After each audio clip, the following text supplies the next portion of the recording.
The Grim Reaper of Resident Evil, cold, ruthless, and efficient.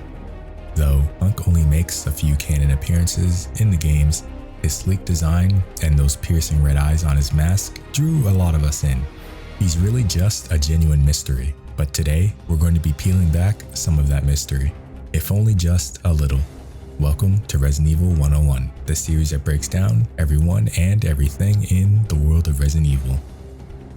Not much is known about HUNK, not even his real name, just like another one of our favorite Umbrella operators. What little we do know of HUNK's history before the events of Resident Evil 2 was that he received training on Rockford Island sometime during 1996, the same island that Resident Evil Code Veronica takes place on.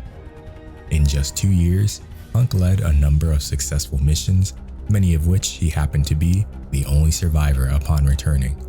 Whether you think this makes him a bad leader or he was simply on another level compared to his squad mates, this only proved one thing to Umbrella: HUNK could get the job done, no matter the casualties, no matter the cost. It was during this time that HUNK's infamy among Umbrella would spread, earning him the nickname Grim Reaper.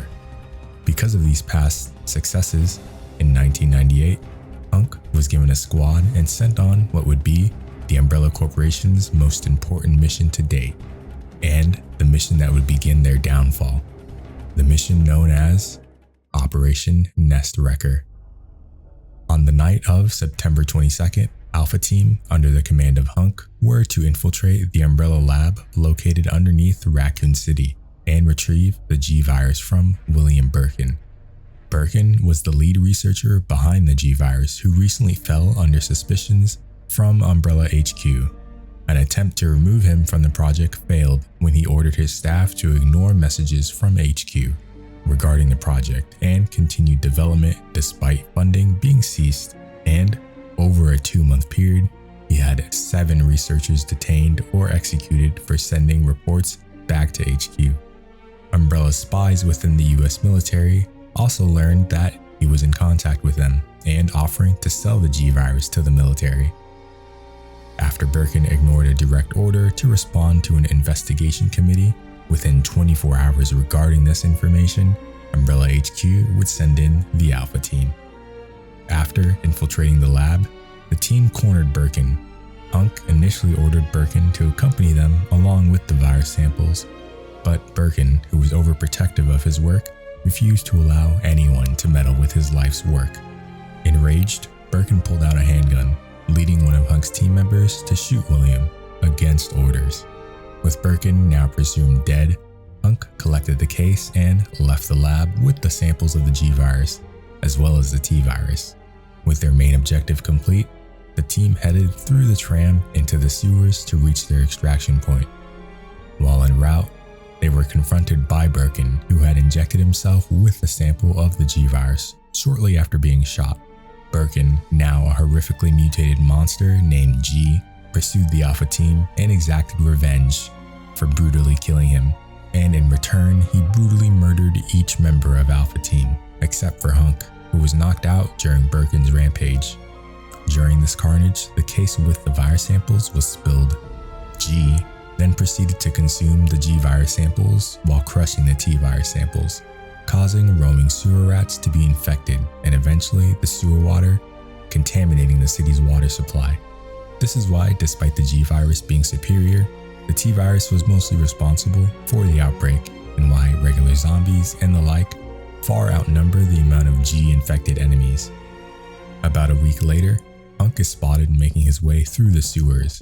It's unknown if he was knocked out this entire time or he was wandering the sewers, unable to secure a proper radio connection. Regardless, on the night of September 30th, Umbrella Security Service helicopter pilot Nighthawk made contact with HUNK and arranged to meet him at the Raccoon City Police Department's front gate.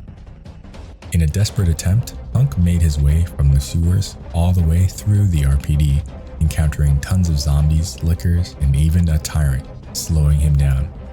This caused him to tell Nighthawk to depart, knowing that the city was shortly about to be bombed in an effort to cleanse the outbreak.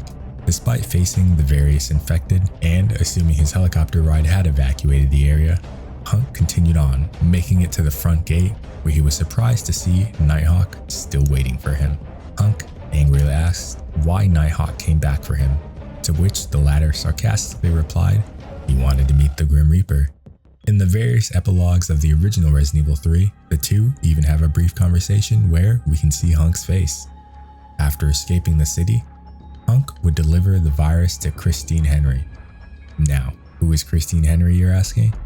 I haven't mentioned her at all yet. She's the head manager of the French facility of Umbrella.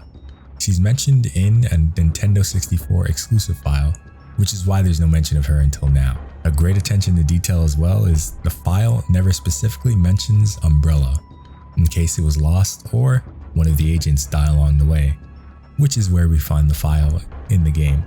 There's not too much to HUNK after the events of Resident Evil 2. We only know of one more official Umbrella mission he was tasked with, which was to deliver a special container from Umbrella's base in the Antarctic to Rockford Island. The mission was a tad controversial in the fact that Alfred Ashford, the one who ordered the mission, refused to say exactly what was inside of the crate. This, to HUNK, posed a clear safety and security hazard, as his unit would be unprotected and unprepared to handle what was potentially inside. Fortunately, this time, there were no complications and the package was delivered safely. What exactly was the package? This tyrant that Claire had to deal with in Code Veronica. So if this guy ever gave you trouble, you can blame HUNK for that. Afterwards, with the fall of Umbrella in 2003, HUNK seemingly disappears. No one knows what he's up to, whether he retired or is working under another company under a different alias. There's some lore regarding the Umbrella Corps, but it's Umbrella Corps. If you enjoyed this video, don't forget to give it a like. That really helps me out, and let me know what or who you want to see in the next one. As always, thank you for watching. I'll see you in the next video. Mission accomplished. The survival rate was 4%, and valuable human resources were lost. But that is war.